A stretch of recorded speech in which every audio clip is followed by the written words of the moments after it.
Ok. Donc, bonjour, je voudrais que tu nous parles un peu de ton projet, celui que tu mènes au Niger, que tu te présentes d'abord et puis que tu nous en parles, en quoi il consiste. Bonjour, je m'appelle Jamila, je viens du Niger, comme tu viens de le dire. Mon projet consiste à travailler avec les jeunes filles qui viennent des villages environnants de Niamey. Donc après les récoltes dans leur village, elles manquent de travail, elles deviennent désœuvrées et dans l'espoir de trouver du travail et de gagner de l'argent, elles envahissent entre guillemets la ville dans l'espoir justement, comme je l'ai dit, de trouver du travail. Donc, mon projet consiste à leur donner une alphabétisation de base parce qu'en grande majorité, elles n'ont pas eu la chance d'être scolarisées et aussi de leur apprendre un métier pour leur permettre d'avoir leur autonomie financière. Donc, on leur apprend la couture et pour la survie du projet, on produit des marinières, c'est des sortes de tuniques que les femmes portent à la maison pendant la saison sèche, donc pour prendre de l'air. Et donc on vend ces marinières. D'accord. Et combien vous êtes dans l'équipe du projet? Est-ce que c'est toi l'initiatrice du projet? Comment ça se passe en termes de ressources humaines? Alors je suis l'initiatrice du projet et on est 7 dans le groupe.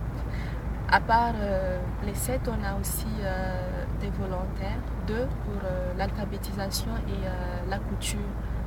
Donc c'est des volontaires. Mais la prof de couture, on lui assure le transport parce que c'est une mère de famille et elle consacre le temps qu'elle aurait pu passer en famille pour nous aider dans l'apprentissage. Donc elle a besoin de prendre aussi quelqu'un pour s'occuper de son ménage. Donc pour l'encourager, la motiver, on doit lui assurer les frais de transport. Et quel est le nom de ton organisation? Avec quel partenaire aussi vous travaillez? Alors mon organisation et notre objectif est de la faire reconnaître officiellement comme une association, s'appelle Espoir de femmes. Et notre projet a pu voir le jour grâce à un financement de Peace Child International. C'est très bien. Et est-ce que vous travaillez avec des partenaires locaux sur le terrain ou d'autres partenaires internationaux? Alors, on a essayé d'établir des partenariats sur le terrain, d'avoir des partenaires locaux, mais c'est pas facile parce qu'on n'est pas une association reconnue officiellement. Donc, notre objectif, c'est d'avoir une reconnaissance officielle et puis d'établir un partenariat plus précisément avec des ONG locales qui travaillent aussi avec des femmes. Et l'objectif, c'est de négocier un marché pour trouver un moyen sûr d'écouler nos marinières. D'accord.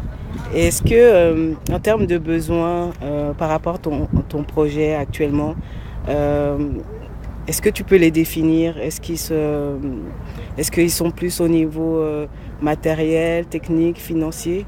Comment tu peux les définir? Je dirais que nos besoins sont plus au niveau matériel parce que jusque-là, on n'a que 3 machines. Donc, ce qui fait qu'il faut qu'on jongle pendant que les autres sont en train de suivre le cours d'alphabétisation, les autres sont sur la machine ou alors pendant que les autres suivent des leçons de coupe, les autres sont en train de coudre celles qu'on a déjà fait.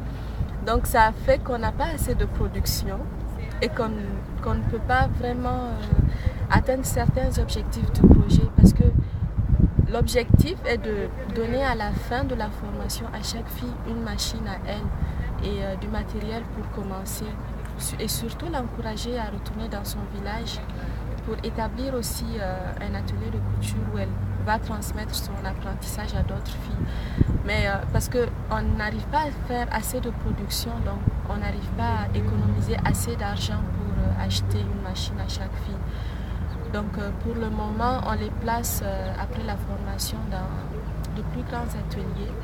Donc elles se perfectionnent pour le moment.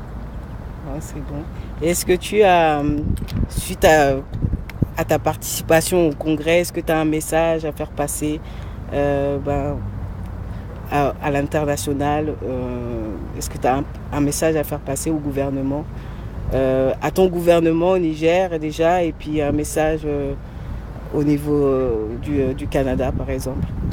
Mon Mon message à mon gouvernement serait d'avoir confiance en sa jeunesse, d'avoir confiance aux changements que les jeunes peuvent apporter, aux contributions, aux solutions qu'on peut contribuer à trouver. Parce que très souvent, les jeunes ne sont pas forcément écoutés et on ne croit pas tellement à nos capacités. Au niveau du Canada, mon message serait, je ne sais pas trop comment le mettre là, mon message serait de tenir leurs promesses d'aide par rapport à leur contribution à l'aide au développement et aussi à contribuer au renforcement des capacités de jeunes et des initiatives des jeunes du Sud. D'accord. Je te remercie beaucoup. Merci à toi. C'était très agréable. Merci. Merci.